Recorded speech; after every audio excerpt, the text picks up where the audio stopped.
না না না না না, যে করে হোক আমাকে ওদের ডিভোর্সটা করাতেই হবে।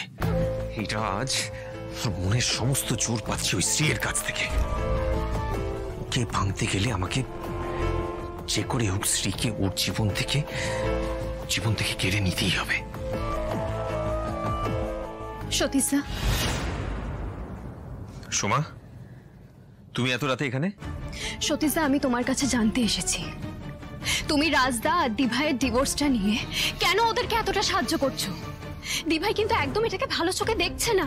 শোনো, ওই রাজ আর ওর পরিবার যে নোংরামিটা করেছে না, সেটা আন্টি একদম মেনে নিতে পারেনি।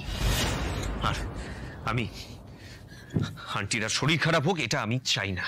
সতীশ দা, তুমি আমার কথাটা বোঝার চেষ্টা করো। মা একটু বেশি ইমোশনাল, তাই হয়তো মা রেগে এই কথাগুলো বলছে। কিন্তু আমি জানি কয়েকটা দিন পার হয়ে গেলে মা সবটা মেনে নেবে। তখন দেখা যাবে এত কিছু করার কোনো মানেই ছিল না। তুমি শুধু শুধু সময় নষ্ট করছো সতীশ দা।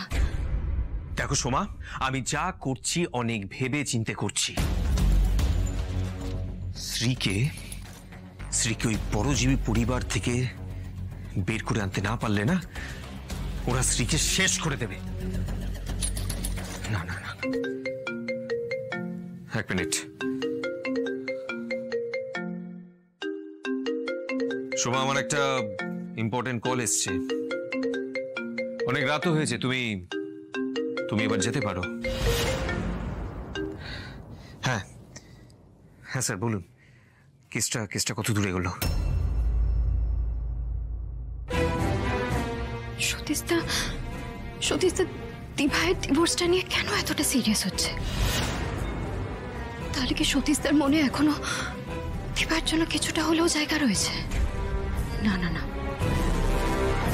সতীশদার মনে যদি কেউ থেকে থাকে সেটা শুধুমাত্র আমি।